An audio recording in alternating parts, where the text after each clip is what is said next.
Hey, Torii 242, it's good to be with you today. And I wanted to talk to you a little bit in today's devotional about a subject I've been thinking about over the last couple days, and that is in regards to habits. And the way this kind of came into my mind was this weekend. I was with my son, and I had just bought him a new bike because he needed something that was bigger than his old bike. And so we went down. This new bike still has training wheels. My son's 5, just learning how to ride. But the bike was quite a bit bigger. And so we took it for a spin around the block, came back to the house, and I decided we're going to pull the training wheels off and just see how he can do.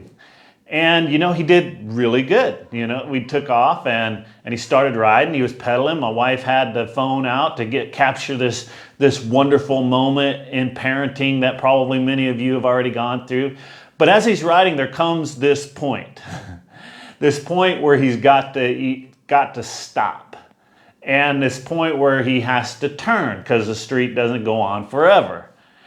And what happened is probably the same thing that happened to your kids when they were learning how to ride a bike. He fell, he crashed. And as these things happen, I just had the dad talk with my son and said, this is just all part of learning, part of learning to ride the bike. Everybody who rides a bike has crashed at some point or another.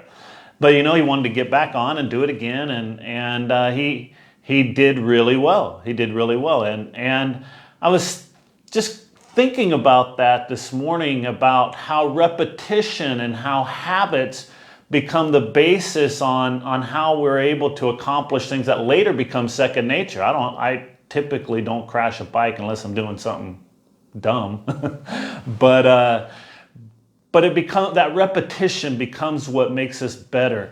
And thinking about that in relation to the scriptures out of Hebrews chapter 5, verse 11, the Bible says, "About this we have much to say, and it is hard to explain since you have become dull of hearing.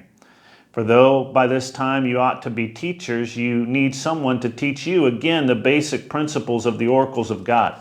You need milk, not solid food, for everyone who lives on milk is unskilled in the word of righteousness, since he is a child.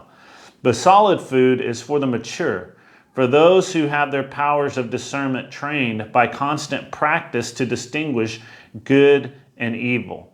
And so this theme in verse 14, it says that those who have their powers of discernment trained, and that word trained is the key word that I just want to bring out of here, because there's something related to our spirituality that comes with good habits. There's something in all areas of success, in all areas of our life. The power of habit becomes the fuel to which we either succeed or fail. Bad habits obviously lead to failure, whereas good habits lead to success.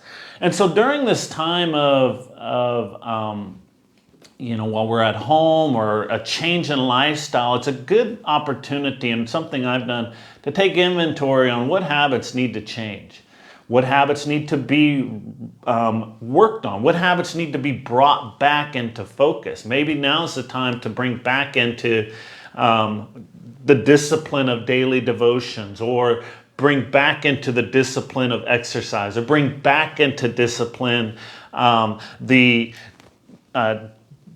righteousness, the power of discernment. Because the power of discernment, while discernment is a spiritual gift, Paul, or whoever wrote Hebrews here, makes it clear that it's a gift, it's something that is trained, it's something that's developed within us.